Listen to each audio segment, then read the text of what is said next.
प्रभु राम देव भगवान अल्लाह खुदा ईश आदि नाम एक ही शक्ति के हैं। वो कैसा है, कहां है, कैसे मिलता है, किसने देखा है? ये प्रश्नवाचक चिन्ह पूर्ण रूप से हटाने के लिए अवश्य सुनिए जगत गुरु तत्वदर्शी संत रामपाल जी महाराज के अमृत वचन, सर्व पवित्र धर्मों के पवित्र शास्त्रों के आधार पर।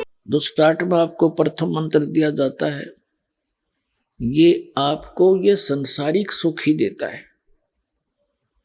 और इसमें प्रथम मंत्र में जो फर्स्ट एंड लास्ट के जो मंत्र हैं, ये आपके मोक्ष के लिए आपकी भक्ति इसके साथ साथ बनती रहेगी जब तक सतनाम नहीं मिलेगा।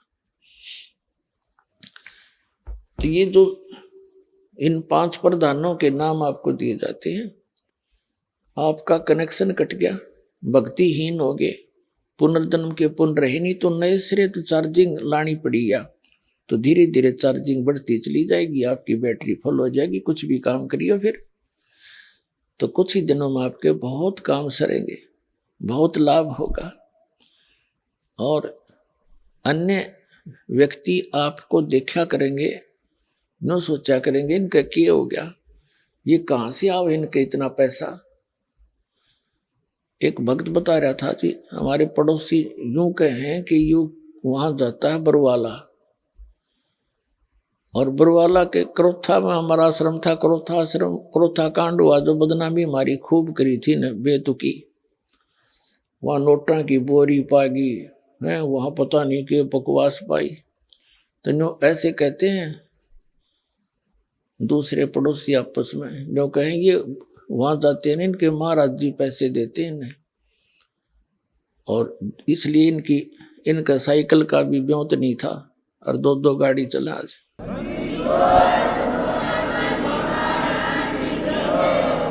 वो इस दृष्टिकोण से देखते हैं। तो बच्चे आपस में बातें कर रहे थे, कहने लगे जी हम कहें तो वो ठीक है, माया तो यहीं से मिलती है हमारे को, लेकिन जिस तरह वो सोच रहे हैं वह सोच गलत है उनकी। हम उनसे कहते हैं, जो हमसे डायरेक्ट कह देता है तो उसको हम भी कहते हैं आप भी आ जाओ, आपको भी दे देंगे, महाराज जी तो खूब माया बांट रहे हैं। तो ये माया सतलोक से आ रही है आपके लिए, यहाँ की नहीं है ये, क्योंकि आपके भाई यहाँ तो सीमित इनका बजट है यहाँ का। अब जैसे पुण्यात्माओं एक बार हरियाणा प्रांत में फ्लड आ गई थी सन 1995 में, और इतनी फ्लड आ गई कि यहाँ का बजट उस समय मुश्किल से 700-800 करोड़ का था, और यहाँ आनी होगी लगभग 2000 करोड़ की। वो अक्षति पूर्ति के लिए हरियाणा सरकार का बजट नहीं था जो उसने पूरी कर दे, तो सेंटर ने ऐड दी थी, और वो सबको वो सुविधा मिली। किसी का ट्यूबवेल खराब हो गया था, किसी का मकान गिर गया था, किसी का कुछ हो गया था, उनकी अक्षति पूर्ति हुई तो सेंटर ने की। तो इसी प्रकार इसी 21 ब्रह्मांड का यूं ब्योंत नहीं है जो आपको यहाँ विशेष सुविधा दे सके। ये सेंटर यानी सतलोक से आओगे आपके लिए ये ऐड है।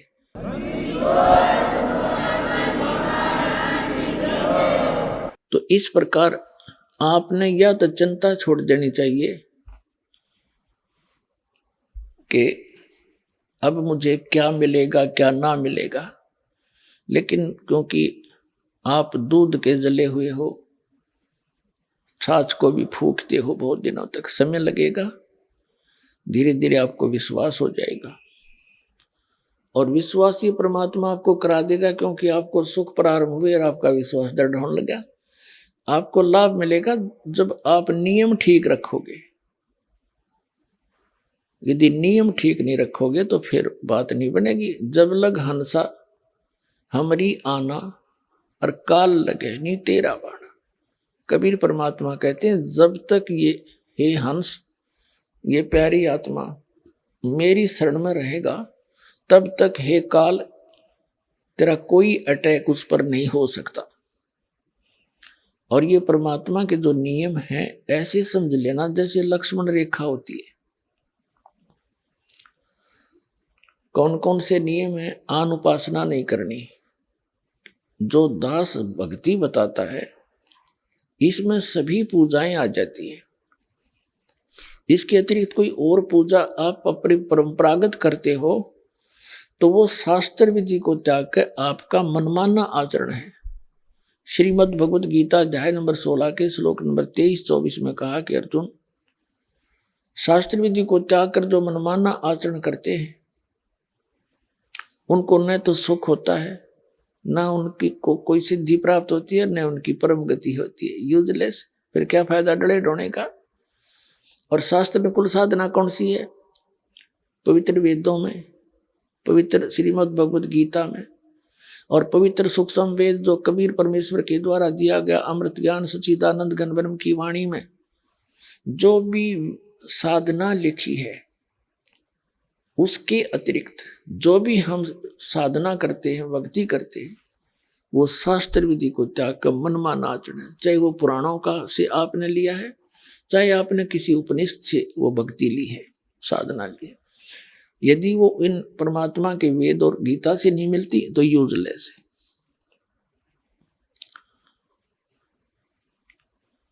तो ये प्रथम तो ये है कि आन उपासना नहीं करनी और पूजा नहीं करनी, जो हम दे वही करनी है। इसके विषय में कबीर साहब कहते हैं 100 वर्ष तो सतगुरु पूजा, एक दिन आन उपासी, वो अपराधी आत्मा फिर पड़े काल की फांसी।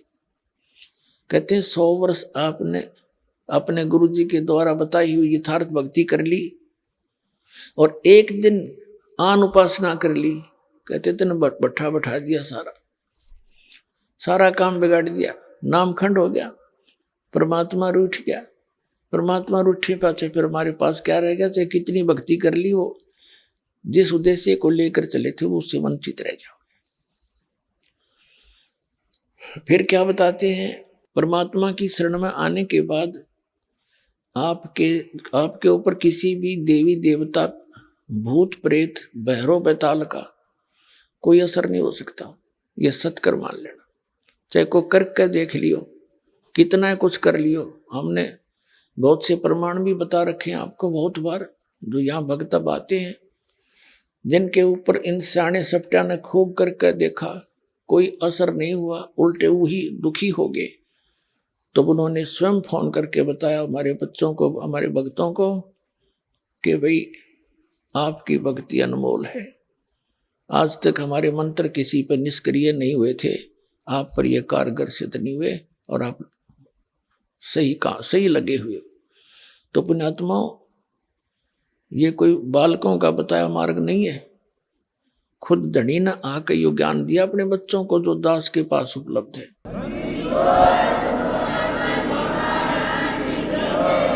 और ये ज्ञान अभी तक छुपा के इसलिए रखना था कि कहीं काल के दूतों का हाथ लग जाता, उनके द्वारा जो नाम भी ये भक्ति बताई भी जाती तो असर नहीं करती, क्योंकि अधिकारी के बिना कोई भी काम सफल नहीं होता। एक छोटा सा लाइसेंस बनवा लो ड्राइविंग चालक का, और वो भी डुप्लीकेट है तो जब पकड़ा जाएगा वो सजा का पात्र होगा। विदेश जाने का पासपोर्ट है, वो डुप्लीकेट, वो काम नहीं करे। और ये तो सतलोक जाने का पासपोर्ट, ये नकली जगह जगह ठग बैठे, मूर्ख बना रहे सारी जनता को, इनके पास वो वस्तु है नहीं और सबका जीवन नाश करते। तो जब यहाँ से जाते हैं तो बनाने वाला भी दोषी और बनवाने वाला भी। तो कबीर साहब कहते हैं देखा देखी गुरु शिष्य बन गए, किया ना ततो विचारा, और गुरु शिष्य दोनों के सिर पर काल ठोका पंजारा, दोनों ने गड़ेगा काल घेर के वहां पर। तो वहां चिल्ला भी पट्टेगा और गुरु जी की भी वही मजाई हो रही होगी, तो दोनों रोएंगे बैठ के। फिर क्या बने? वो छूट की डोर हाथ थे। और फिर परमात्मा कहते हैं जब आप शरण ले लेते हो कबीर भगवान की इस दास के माध्यम से, तो आपके सभी भूत प्रेत पितृ आपके घर से स्थान छोड़ जाते हैं। अब एक भक्त कह रहा था बुरी तरह, न बोले जी हम हमारे दूसरे चाचे ताऊआ ने परेशान कर रखे हैं। भाभी क्यों कर रखे हो? कि जी हमारा पहले प्रेत बाधा थी, यहां से दीक्षा लेने के बाद वो हमारी प्रेत बाधा तो खत्म होगी। अब वही प्रेत थी तो मेरे चाचे ताऊआ के भी हुआ, तो उनके वो प्रेत बाधा ज्यों की तो चल रही है, हमारी ठीक होगी। तो उनने क्या सोचा कि इनने हमारे भेज दिए सारे भूत, तो उन्होंने हमारे साथ विरोध करना शुरू कर दिया कि तुम कितना वहां जाते हो बरवाला में, हमारे ऊपर जंतर मंत्र करा के तुमने सारे भूत हमारे भेज दिए, हमारे साथ झगड़ते हैं।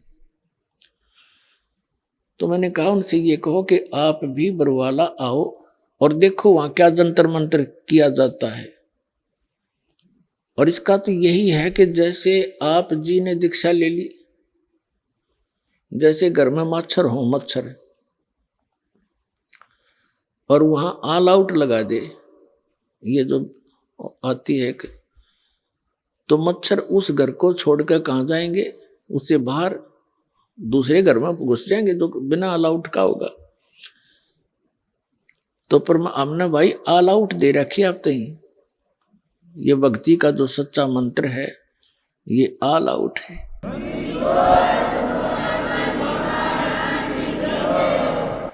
और उनसे भी कहो कि वो भी आके यहाँ ले लें ऑल आउट, वो फिर अपने आप वो भी सुखी हो जाएंगे। अब जैसे कबीर साहब कहते हैं कि एक समय ये जितने भी भैरव भूत पितर और ये देवता देवी मेरे पास आकर खड़े हो गए और कहने लगे जो आपकी पूजा करते हैं, आपको मानते हैं, वो हमें नहीं पूजते। अब हमें बताओ हम कहाँ जाएं, हमें ठौर बताओ। कबीर साहब ने कहा जो मेरी पूजा नहीं करते वो तुम्हारे लिए ही है, उनको लूटो खाओ। देवी देव ठाडे भये, देवी देव ठाड भये, हमको ठोर बताओ, जो मुझको पूजे नहीं उनको लूटो खाओ। जाओ तुम जो मुझे नहीं पूछते खाओ।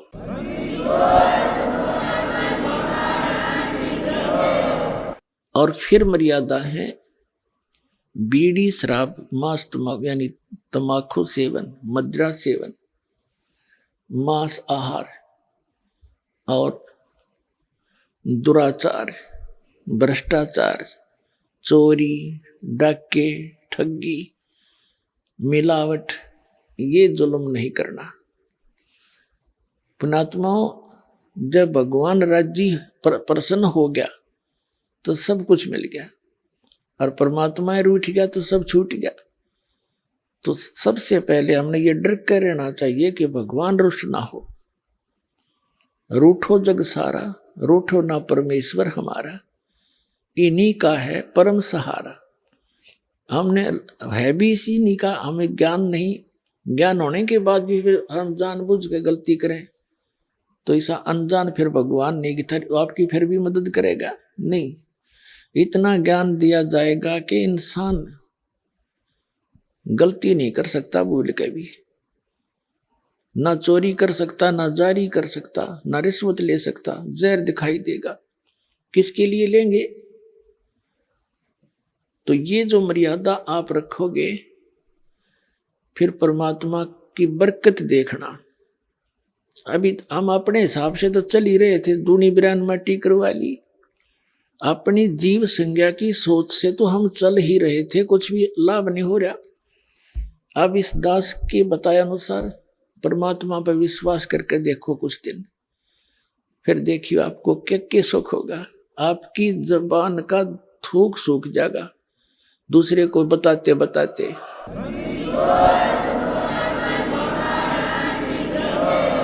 तो पुण्यात्माओं, ये दास कोई बालक नहीं, अनजान नहीं, कोई मांगने खाने वाला नहीं, या कोई रोजी रोटी का उद्देश्य लेकर इस मार्ग पर नहीं लगा। दास को 2 रोटी परमात्मा ने खूब दे रखी थी 2 समय की। जूनियर इंजीनियर इन इरिगेशन डिपार्टमेंट हरियाणा में दास नौकरी करता था। और भाग्य उदय हुआ परम संत स्वामी रामदेवानंद जी के चरणों की धूल मिली, एकदम जीवन बदल गया। जिस टारगेट को लेकर उद्देश्य के लेकर जी रहे थे वो तो कति नकली दिखाई दिया। जो उद्देश्य था मूल इस मनुष्य जीवन का उसको हमने पता ही नहीं था। उस ज्ञान से, उस परम संत के बताए ज्ञान से अंतःकरण में एक न्यारी रोशनी हुई। और फिर सन 1917 फरवरी अमावस्या 1988 को दास को दीक्षा की भीख मिल गई। उस दिन के बाद अपनी नौकरी भी करता था, परमात्मा की भक्ति दिन रात करता था, क्योंकि यह भक्ति ऐसी है जो यही था प्रारंभ से लेकर आज तक, भक्ति यही है और है ही नहीं। इसमें इन अज्ञानियों ने गलत साधना करके हठ योग आदि व्रत रखने फलाना करना ये शुरू करा दिए, और इसको हम जन साधारण कर नहीं सकता। जबकि भक्ति यही है, किसी वेद में, गीता में या परमात्मा के गौड़ जीवन ज्ञान कबीर वाणी में देख लो। नाम उठत नाम बैठत नाम सोवत जाग बे, नाम खाते नाम पीते नाम से लाग बे। चलते फिरते बैठते उठते हैं, उस मालिक का जाप करना है, नाम से मोक्ष होगा। तो ये दास अपने सर्विस भी करता था क्योंकि अपने जो दैनिक कार्य के बाद हमारे पास घना समय है, और जब तक हम इस भक्ति मार्ग पर ज्ञान पर नहीं लगते तो हमने वो समय जो हमारा भक्ति में लगना था वो गलत जगह लगाते थे। या तो किधर गप्पे मारा करते बैठ के पार्क में, या किधर और मित्र रिश्तेदार के पास सहमते जा खड़े होते, या फिर गुटी लगाने लग जाते, या ताश खेलते थे, या राजनीति की बतलाया करते, या किसी की और निंदा चुगली कर लेते, या फिल्म देखने लग जाते आंख फाड़ के। तो वो जो समय हम बर्बाद किया करते थे उसी समय को अपने पेट वाले समय से निकाल कर, जो अपना निर्वाह वाले समय के अतिरिक्त बहुत समय हमारे पास, जैसे 8 घंटे ड्यूटी है तो 16 घंटे से 6 घंटे सो ले, 10 घंटे क्या फिर क्या काम है, रोटी भी खा ले, नहा भी ले उस मत है, और फिर भी समय बच गया। घंटा 2 घंटा 3 घंटे मालिक का सारे दिन में भी समय मिल गया, नहीं समय बेड़ा पार हो जाएगा। तो यह दास सर्विस भी करता था और अपनी भक्ति करता था। जैसे ये फील्ड का काम होता था, वहां तक जाते थे बस में बैठ कर या जीप में या अपनी व्हीकल से, तो वहां तक दास केवल सिमरण करता जाता था, सिमरण करता आता था। 2-2 घंटे लग जाते आने जाने में। काम का काम, राम का नाम। ऐसे ही आप यहाँ से बैठते हो, कोई तो बेचारे 24-24 घंटे सफर करके पुण्यात्मा आते हैं मालिक के दरबार में, भगवान के बच्चे, कोई 2 घंटे कोई 4 घंटे। तो उस दौरान अपना ज्यादा से ज्यादा मंत्र में ध्यान रखें। वो तो समय आप पैक हो गए उस मत के में, और सोच भी नहीं सकते, कुछ कर भी ना सकते। फिर भी ऐसे भी जैसे खेत में जाते हैं, ड्यूटी पर जाते हैं, तो कुछ ना कुछ मंत्र थोड़े बहुत जरूर करता रहे, याद रखें, इससे हम काम बन जाएगा। ये कोई ना सोचा भाई पूरी शांति हो लेगी फिर भक्ति करेंगे। शांति कब होगी? अब एक व्यक्ति था, परमात्मा कहते हैं जो जन मेरी शरण है ताका हूं मैं दास, और गेल गेल लग गया फिर जब लग धरती आकाश। एक व्यक्ति था परमात्मा का पुनर्जन्म का कोई भक्त, अब वो किसान था। अब परमात्मा कहते हैं जब जो मेरी एक बार शरण में आ गया किसी भी युग में, परमात्मा कहते हैं उसने निकाल कर छोड़ दूंगा, उसके साथ साथ फिरता रहता हूं मैं, जब लग धरती आकाश रहेगा उसको पर वो मुझे पहचान नहीं पाता, उसका दुर्भाग्य है। तो उस किसान के पास परमात्मा एक साधु रूप में गए कबीर जी। किसान से कहा, बैठ गए। किसान, क्योंकि पूर्व जन्म के जो पुण्यकर्मी प्राणी हैं उनका स्वभाव बहुत अच्छा होता है।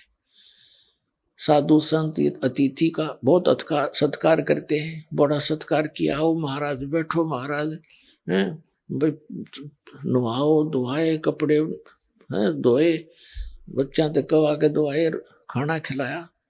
परमात्मा बोले, फिर भगवान गए जिस उद्देश्य से, वो लगे ज्ञान देन, भाई भगत तेरा स्वभाव भी अच्छा, लेकिन सारा काम बिगड़ रहा है आपका भक्ति बिना, भक्ति करा करो।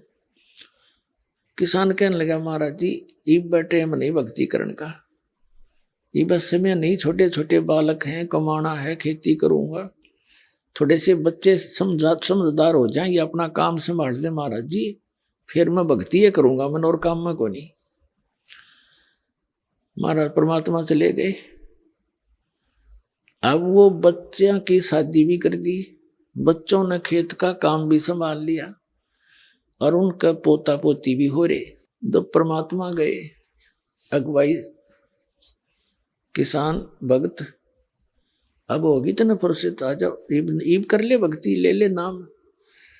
कहने लगा, बाबा जी महाराज जी देखो छोटे छोटे बच्चे हैं, लड़के खेतों में काम करते हैं, मैंने पोते रखने पड़ते हैं, अभी मेरा काम पूरा नहीं हुआ है, फिर देखूंगा, बच्चे पोते थोड़े ठीक हो लेंगे।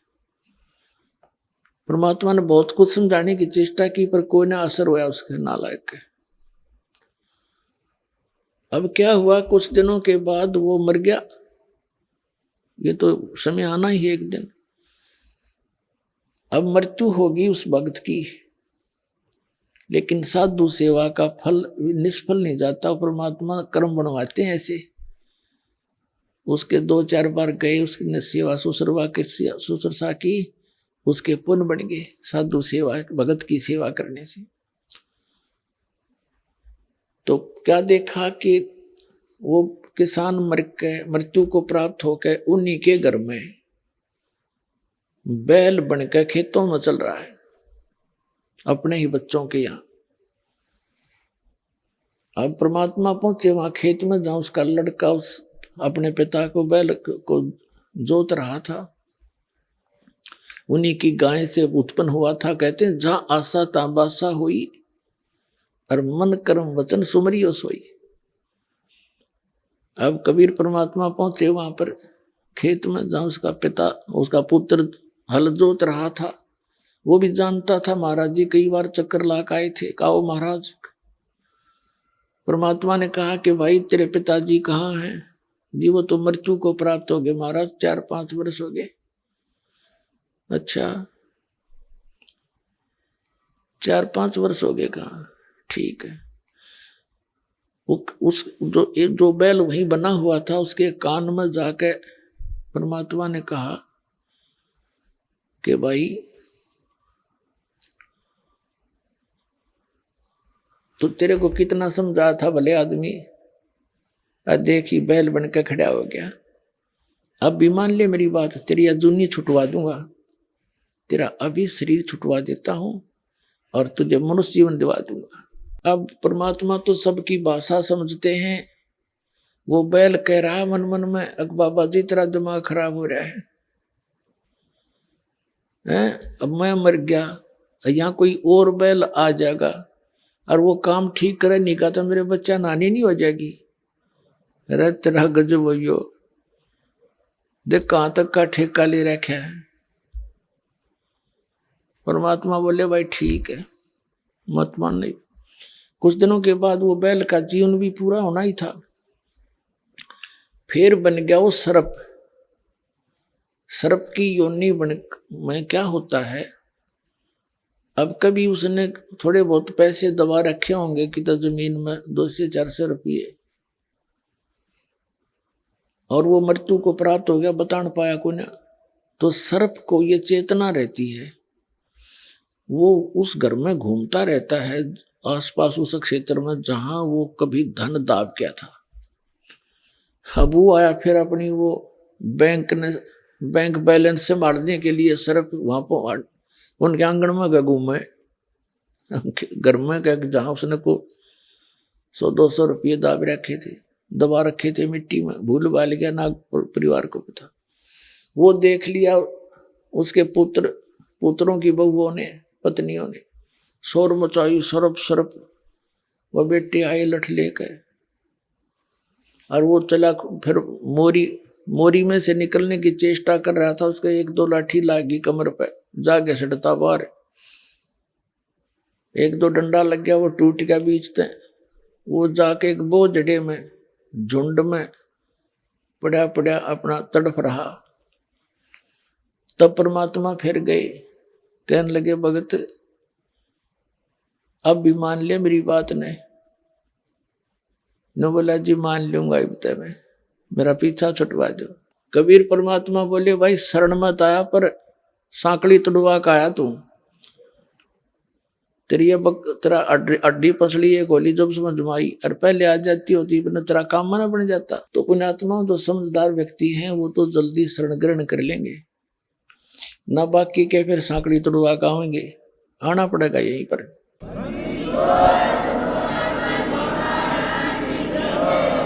एक माई ने नाम ले रखा था, उसका पति था मिलिट्री से रिटायर्ड, पेंशन आवे और 5-4 बोतल शराब की फ्री उसने सस्ती मिल जावे उनके कोटे में कैंटीन से। तो उसने अपने पति को खूब समझाने की चेष्टा की। पहले हम भी घर घर जाते थे, दास भी, मैंने भी खूब समझाने की चेष्टा की, भाई भक्ति कर ले। न बोला देखांगे बनी। अब वो उसकी पत्नी कहती जी यू शराब नहीं छोड़ता, शराब छूट वाली लत से इसमें। अब उसने वो फ्री की बोतल सस्ती दिखे थी, उससे न बढ़िया मान रहा था अमृत। 4-5 वर्ष के बाद उसका गले में कैंसर होगी और सारा ट्रीटमेंट करा लिया, लास्ट स्टेज पर आ गई। अब उसकी पत्नी बोली, ने बोला ये मेरा केरा होगा। उसकी पत्नी बोली मेरे पास तो एक केरा है, तू वहां चल, करोथे आश्रम थे। नो बोला, तब कहता मैंने कहीं ले चल, मैं वहीं चल पड़ूंगा। बता, जब दुर्गति होली और जब ठीक ठाक शरीर था, जब तब बकवाद बाम थी, वह वहां लेकर आई। मैंने देखा वहां पे ये वही भगत है, अको वही है जी। मैंने उससे कहा क्यों भाई, जब तक हमारी बात न कड़वी लागे थी उस पर बोला नहीं जा, नो आख्या में पानी पड़े, गलती बन गई, नोक सहज करे। भाई देखो अब तक बात ने घड़ी बिगाड़ ली, नाम ले ले, भक्ति करे। तेरे जितने सांस रह रहे हैं इसमें अपने परमात्मा की भक्ति कर ले, तेरा मनुष्य जन्म जरूर मिल जाएगा, कति खत्म तो हो लिया। तो वह न्यू बोली उसकी पत्नी में लाइए न्यू हो, इसने मन तबेरा था तो खत्म तो हो लिया। इसका वह दृढ़ विश्वास भी ना बना इतना, और दृढ़ मैंने कहा जब तू दृढ़ विश्वास कर लेगा तेरी कैंसर भी ठीक कर देगा। रो वह न्यू करे,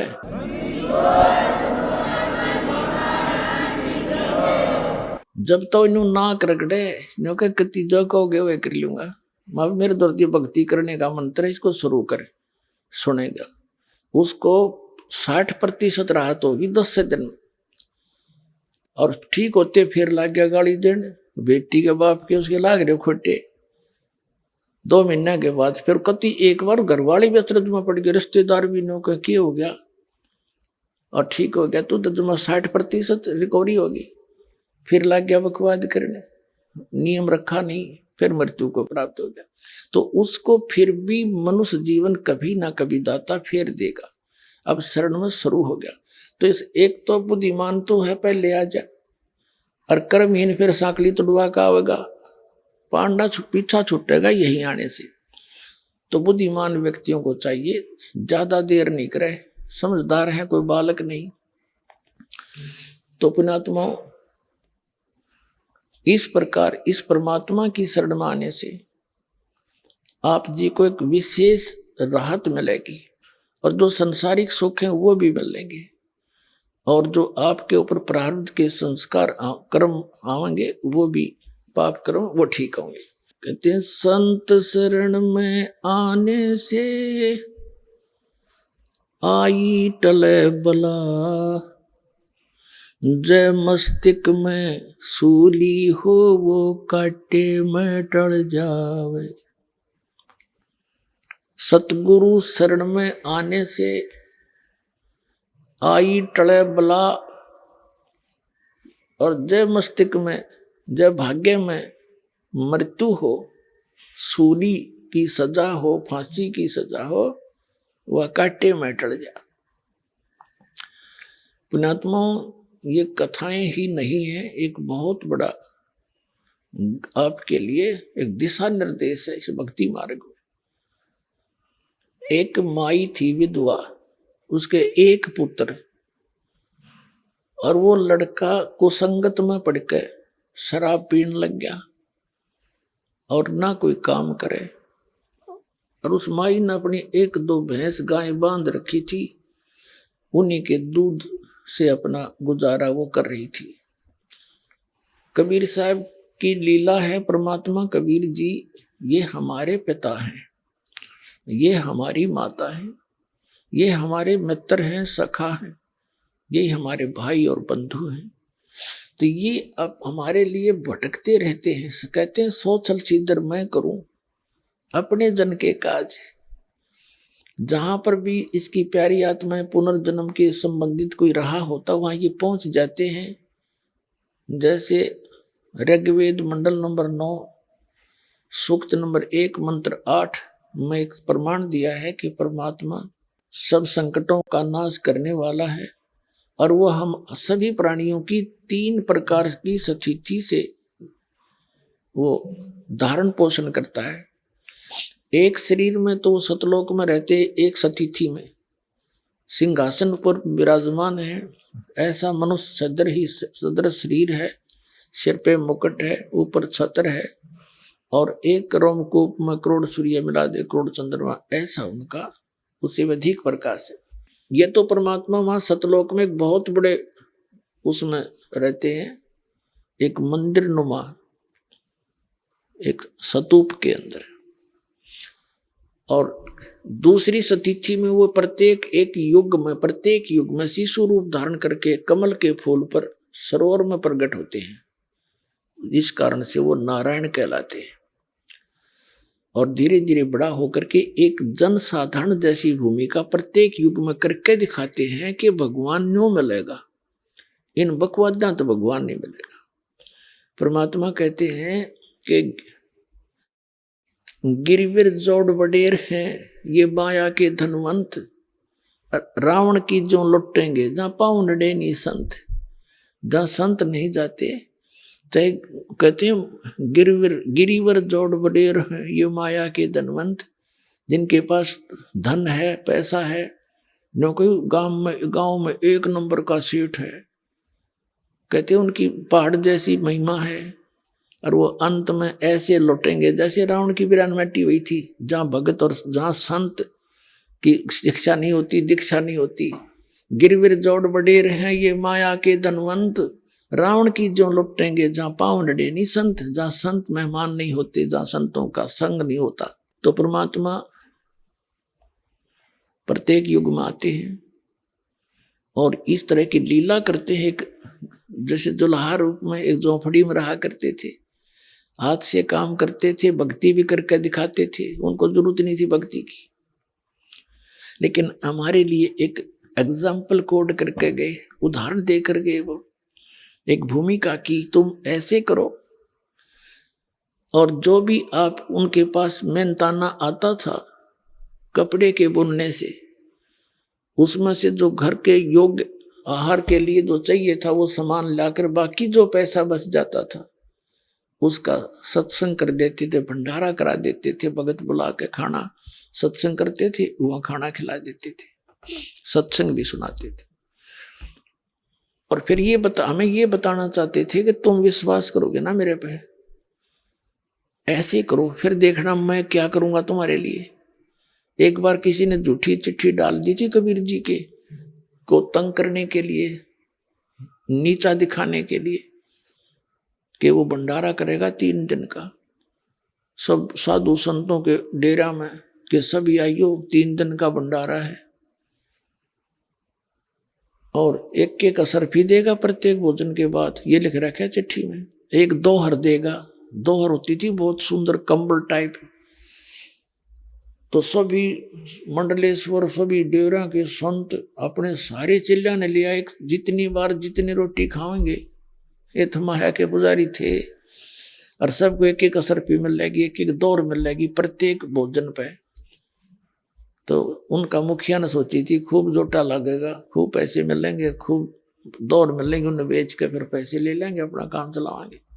18 लाख व्यक्ति आ गए, और परमात्मा का श्याम श्याम का आटा बर्तनों में, और कबीर जी के नाम से चिट्ठी लिख दी थी।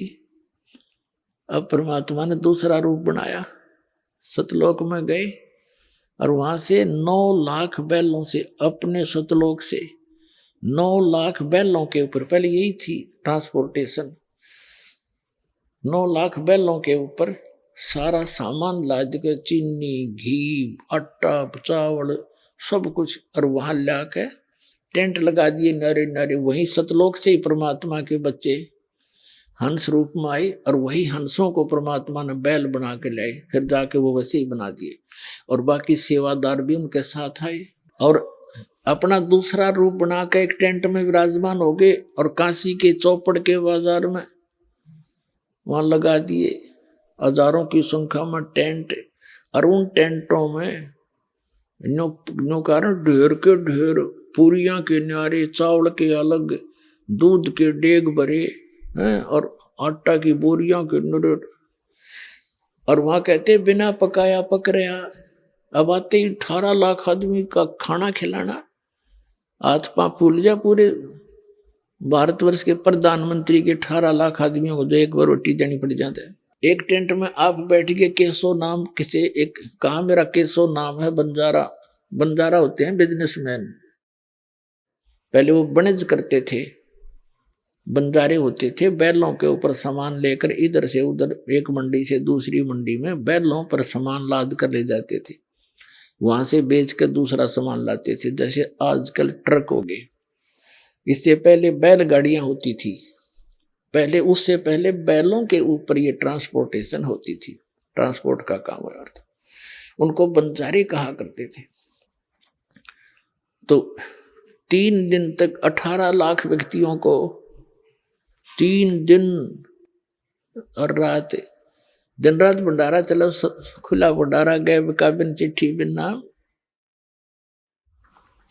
तो 3 दिन तक प्रत्येक खाने के बाद वो खाना खा के उठे, वहां पहुंच जा लाइन में, एक असरफी और एक दोहर उसको भगत सेवादार प्रदान कर रहे हैं, पालक बैठे हैं टेंट में। सब उनका तो बस वो माया पुजारी थे, उन्हें तो माया चाहिए थी, एक एक 3-3 बार खावा था दिन में रोटी। 18 लाख आदमियों को 3 दिन तक छका दिया कति, और फिर भी बचा रह गया सामान। तो कबीर साहब कहते हैं, कल पे कारण कौन है, कर सेवा निकाम, मन इच्छा फल देऊंगा जो पड़े मेरे ते काम।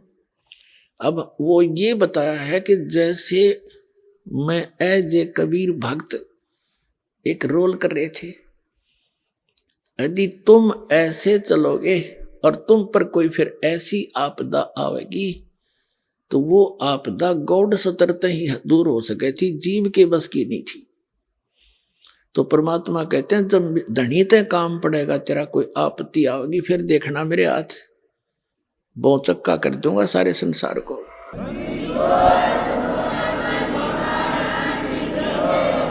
तो परमात्मा कहते हैं, सो छल छिद्र मैं करूं अपने जन के काज। तो ये दूसरी स्थिति। फिर तीसरी स्थिति में परमात्मा क्या कैसा रोल करते हैं, वो कहीं भी एक साधु रूप बनाकर प्रकट हो जाते हैं। पहले तो ना तो कोई कन्वेंस थी और ना ही कोई ऐसा टेलीकास्ट था कि अभी एक आदमी कहीं रह रहा है तो उसका 6 महीने तो पता नहीं चला किसका है, कौन है। तो ऐसे उस नगर में, उस गांव के बाहर जहां वो विधवा बहन रहती थी उसका पुत्र निकम्मा हो गया था। उस नगर के बाहर परमात्मा कबीर जी एक साधु रूप में रहा करते थे।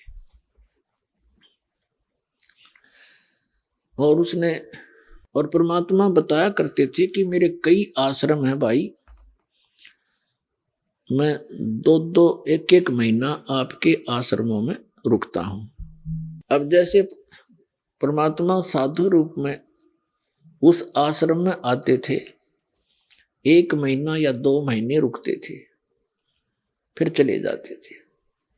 तो जितने भी वहां भक्त थे, छोटे गांव हुआ करते, 10-20 भक्त, 10-20 घर उनका उपदेशी थे। तो उन सभी घर उपदेशी परिवारों ने गुरुदेव की सेवा के दिन बांट रखे थे कि प्रथमा को हम भोजन खिलाएंगे, द्वितीया के दूसरे का, तृतीया को तीसरा, यानी सभी अपना बांट कर उनकी सेवा का फल ले रहे थे। आश्रम में गुरुजी और साथ में 2 भक्त रहते थे। वो खाना नहीं बनाते थे, उस नगर से ही सारा दिन का दोनों समय का भोजन जाता था। अब गुरुजी का भोजन के लिए सबका नंबर लगा हुआ था। एक बहन का नंबर आ गया और उस दिन उसका दूध फट गया। तो बहन ने सोचा भी गुरुजी का आज हमारा भोजन का नंबर है और खीर नहीं बनाई तो फिर क्या सेवा करी। दूध खत्म हुआ तो वो अपनी पड़ोसन के पास गई जिसके भैंस गाय दूध देती थी। किसके पास? उस विधवा के पास जिसका इकलौता पुत्र था और वो निकम्मा हो गया था। उस बहन से जाकर उसने कहा, कुशल हो बहन? अब जैसे कोई किसी से वस्तु मांगने जाते हैं तो सीधा ही नहीं कहा जाता, अगर मुझे फला वस्तु की जरूरत है ला दे। आदमी औपचारिकता करता है, बैठता है, कुशल मंगल पूछता है, फिर उसका मूड देखता है और फिर उससे प्रार्थना करता है कि मुझे उस चीज की आवश्यकता थी। उस बहन ने कहा कि परमात्मा की सेवक बहन ने कहा उस दुखिया विधवा बहन से कि बहन कुशल है? अब उसको कहा आजा बहन बैठ जा, और अपना सारा दुख रो दिया कि क्या की कुशल हूं। छोटे से इस बच्चे का पिता मर गया था और मैंने इस उद्देश्य से दूसरी शादी भी नहीं कराई कि मेरे बेटे की वीरान माटी हो जाएगी, ना जाने कौन किसा मिल जाएगा, इसको दुख हो जाएगा। तो मैंने इसको जैसे तैसे पाल पोस के बड़ा किया, सोचा था भी काम में हाथ बटाओगा, ये निकम्मा हो गया। पैसे ले जाता है, दूध बेच के गुजारा करती हूँ, मतलब घी बेच के, दूध नहीं बेचते थे पहले, और पैसे नहीं छोड़ता एक भी, सारे पैसे ले जाता, शराब पीवे। ऐसे कहकर वो फूट फूट कर रोने लगी। 50 वर्ष की उम्र हो गई थी, 40 की। तो उस बहन ने समझाने की चेष्टा की कि बहन देखो, परमात्मा के सत्संग में चला करो, हमारे साथ भगवान के, आप देख रहे हो हमारे घर में भी ऐसे ही सब होया करता था, शराब भी पिया करते थे, सब छोड़ छाट गए। तो वो कहने लगी बहन मैं नहीं जा सकती क्योंकि तुम्हारे तो पति सिर पे हैं, तुम्हें तो लोग कुछ कहेंगे नहीं और मेरे बारे में 100 बात बनावेंगे। अब उस समय तो वह बहन ज्यादा बता नहीं पाई, उसको कहा बहन मुझे एक तेरे पास एक काम आई हूं कि ऐसे ऐसे मेरे दूध फट गया, गुरुजी का भोजन बनाना था और सूखी रोटी कैसे ले जाऊं, मुझे उधारा दूध दे दे। वो कहने लगी बहन उधारा तो दो को ना, और ये दूध काट कर रखा था बाल्टी में, सारा का सारा उठाकर उसके पात्र में डाल दिया, अक ले जा, उधारा नहीं वैसे ले जा तू फ्री में। उस बहन ने कहा कुछ तो रख ले, अगना सारा ही ले जा। कद भाग जगह मेरे संता के सेवा का, देख परमात्मा की दया होती है, उसमें ऐसी प्रेरणा बढ़ती, यहां से शुभ कर्म शुरू हो जाते हैं। अब वो बहन उस दूध को लेगी खीर बना के उसने तो अपना वो कर्तव्य पूरा किया। एक दिन के बाद फिर उसने खुद विवश होना पड़ा उस उपदेशी बहन ने इस बात पर विचार करने के लिए कि ये बहन के या तकती देवी है, इतना कुर्बान ये तो हम भी ना कर सकते, कोई हमारी भगत बाण मांगना आवा बहन तो हम भी नहीं दे सकते, नु सारा का सारा थे। तो इसमें जगह है भगवान की। उसके पास वह बैठने लगी, जा जाकर जिक्र करने लगी, समझाने लगी कि बहन समाज की तरफ नहीं देखा करते। परमात्मा बताते हैं लोक लाज ना कीजिए निर्भय हो रहिए, यो मन संतों दीजिए तो गोविंद पाइए। लोक लाज मर्याद जगत की तरण जो तोड़ बगावे, जब कोई राम भगत गत पावे। उस बहन ने कथा सुनाई कि आपने मीराबाई की कथा सुनी है। मीराबाई मंदिर में जाया करती थी, बचपन से ही भगवान की भक्ति में लगी हुई थी। उसका विवाह हो गया था। विवाह हो गया था 4 वर्ष के बाद उसका पति राजा भी था और राजा की मृत्यु होगी, विधवा होगी मीराबाई। उसके देवर गद्दी पर बैठ गया, संतान कोई थी को नहीं। तो उसके देवर ने मंदिर में जाने के लिए उसको मना कर दिया कि पहले तो मेरा भाई जीव था और लोगों का मुंह बंद था, और ठाकुरों की लड़की, पहले ठाकुर घर में जन्म था इस मीराबाई का, और ठाकुरों की बेटियां और पत्नियां औरतें घर से बाहर नहीं निकलती थी, पर्दों में रहा करती थी। लेकिन मीराबाई मंदिर में अवश्य जाती थी। उसका पति बहुत नेक आदमी था, उसने विरोध करा नहीं उसका कि कोई बात ना, तेरी आत्मा मानती है तू जाया कर। 1-2 नौकरानी को साथ भेज देता था। तो फिर उसके देवर ने उस पर प्रतिबंध लगा दिया कि तू बाहर नहीं जाएगी, तेरे ऊपर पता नहीं कौन कौन के लांछन लावेगा, उंगली उठावेगी दुनिया, ये बेइज्जती में सहन नहीं कर सकता, हमारी इज्जत का नाश हो जाएगा, और तू अपने घर पे बैठ कर भक्ति कर ले। मीराबाई कहने लगी देखो मैं मंदिर में अवश्य जाऊंगी, आप कुछ भी कहो या ना मानो। वो मंदिर में जाने लगी। तो उसने, हम ऐसे ही अनजान हैं, इस नकली परंपरा के आधार पर हम अपनी बहन बेटियों के साथ इतना जुल्म ढा देते हैं। अपने आत्माओं परमात्मा कहा करते कि बीबी पड़दा रहे थी और डोडी लगे थी बार, अब गात उगाड़े फिरती है बन कुतिया बाजार। वो पर्दे की सुंदरी नक पे सर नक पे बनी पैरे थी हार हमेल, और सुंदरी से कुतिया बनी सुर साहिब के खेल। वो कहते हैं वो पर्दे की सुंदरी सुनो संदेशा मोर, और गात उगाड़े फिरती हैं वे फिर करें सरायों शोर। जो इन ऊंचे घर बांधते हो, जिनको ऊंचे जैसे राजनेता हो गए या पहले अच्छे पैसे वाले या उच्च श्रेणी के जो लोग माने जाते हैं, वो अपनी बहन बेटियों को घर से बाहर नहीं जाने देते थे। हमारी इज्जत का नाश हो जाएगा, हमारी बेइज्जती हो जाएगी। और बाहर जाए बिना भगत और ज्ञान सत्संग में तो जाने नहीं दिया करते थे। तो वहां जाए बिना इस जीव को अपने उद्देश्य का पता नहीं लगता। तो सत्संग में ना जाने के कारण वो बहनें, वो बीबी, वो औरतें जो पर्दों में रहा करती थी और सामने उनके डोडी लगाई जाती थी, कोई गैर व्यक्ति अंदर ना चला जाए। तो परमात्मा कहते हैं उस भक्ति के बिना, कबीर साहब कहते हैं कबीर हरि के नाम बिना या नार कुतिया हो, और गली गली भौंकत फिर टूक न डाले कोई। आइए अब हम उन श्रद्धालुओं के अनुभव जानते हैं जो जगत गुरु तत्वदर्शी संत रामपाल जी महाराज जी से दीक्षा प्राप्त कर चुके हैं तथा उनके द्वारा बताए गए भक्ति मार्ग पर चल रहे हैं। नमस्कार सर। नमस्कार सर। सर क्या नाम है आपका? मेरा नाम सरोज रंजन राणा है। सर कहाँ से हैं आप? मैं उड़ीसा के बरगढ़ जिला के मांडोसिल गांव से हूँ। सर संत रामपाल जी महाराज से नाम दीक्षा आपने कब ली? हम संत रामपाल जी महाराज जी से नाम दीक्षा 31 दिसंबर 2013 को लिए हैं। सर क्या काम करते हैं आप? मैं अभी उड़ीसा के स्टेट गवर्नमेंट में STSC डेवलपमेंट डिपार्टमेंट के अंडर प्राइमरी टीचर का जॉब करता हूँ। संत रामपाल जी महाराज से नाम दीक्षा लेने से पहले आप क्या भक्ति साधनाएं करते थे?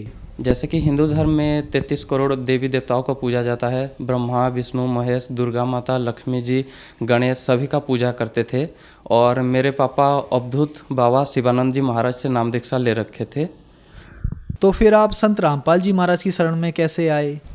हमने बहुत सारे पूजा करते थे, सब कुछ पूजा करते थे, हिंदू धर्म के जितने भी पूजा विधि है, लेकिन हमें ऐसे कुछ लाभ हो नहीं रहे थे।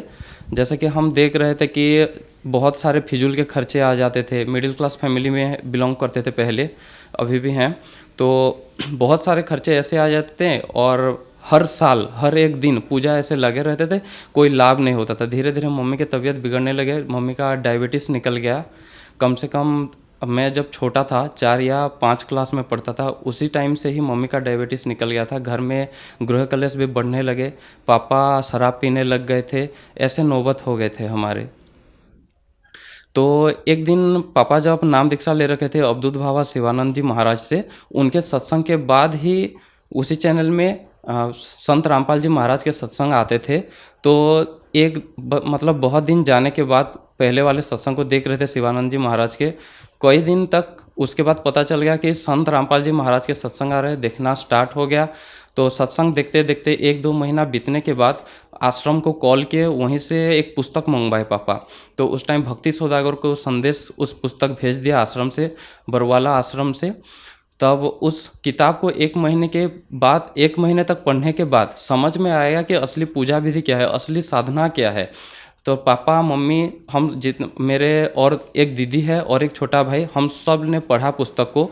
हम पूरे ज्ञान से परिचित हो गए और पता चला कि कबीर साहब ही पूर्ण परमात्मा है और उनके अवतार में अभी सदगुरु संत रामपाल जी महाराज आए हुए हैं। उस दिन से ठान लिए कि हम नाम दीक्षा लेकर ही रहेंगे।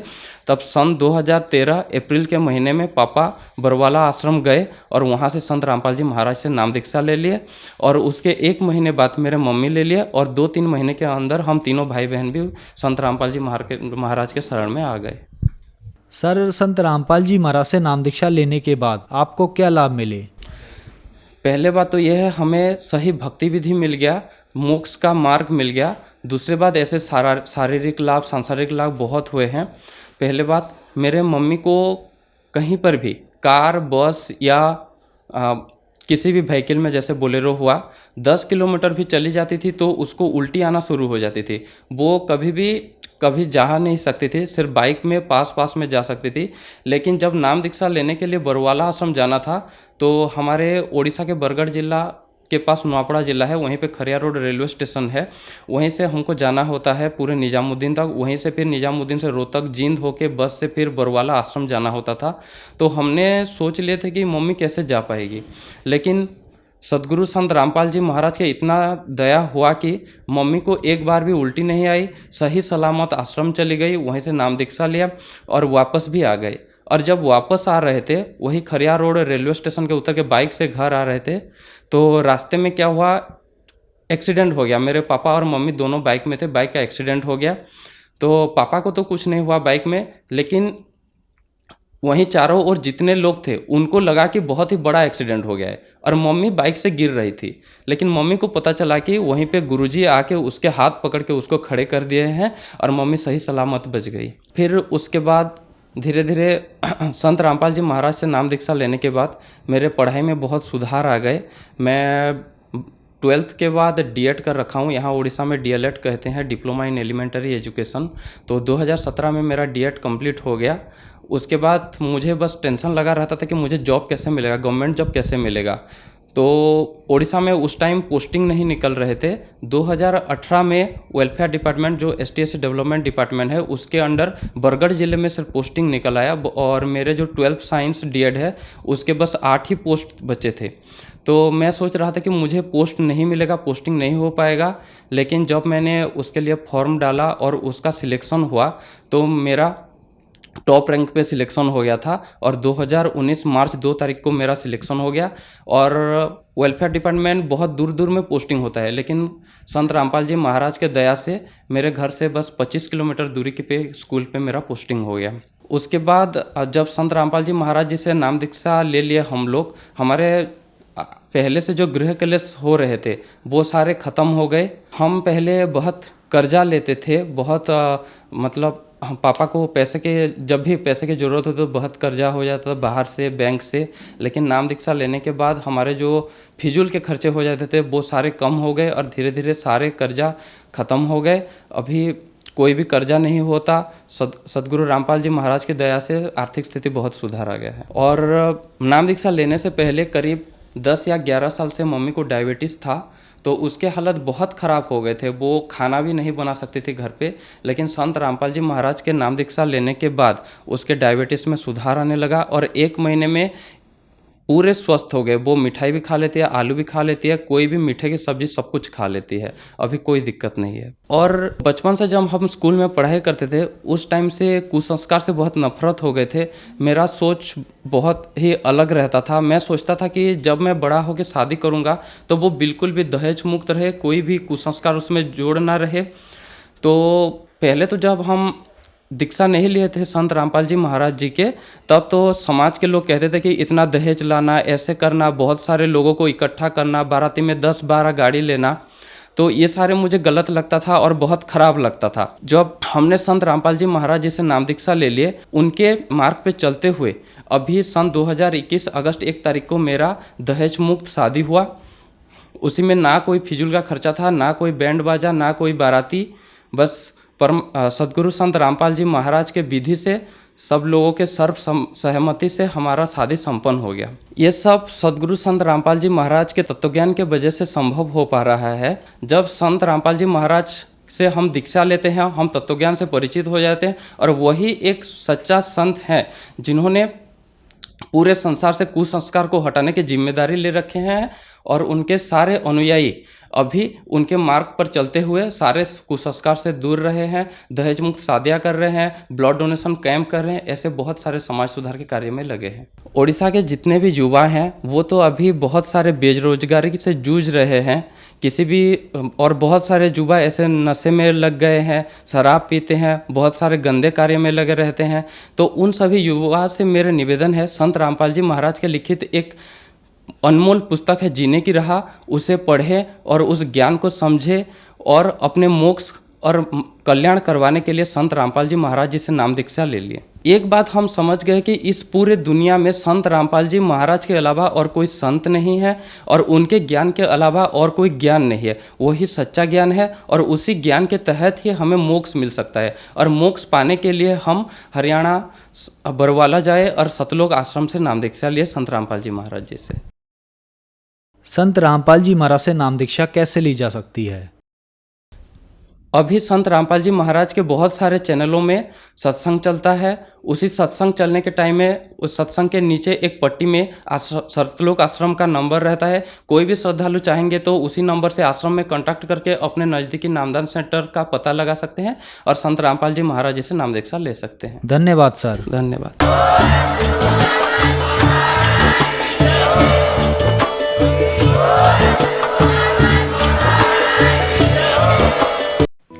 आप सुन रहे थे जगत गुरु तत्वदर्शी संत रामपाल जी महाराज के मंगल प्रवचन।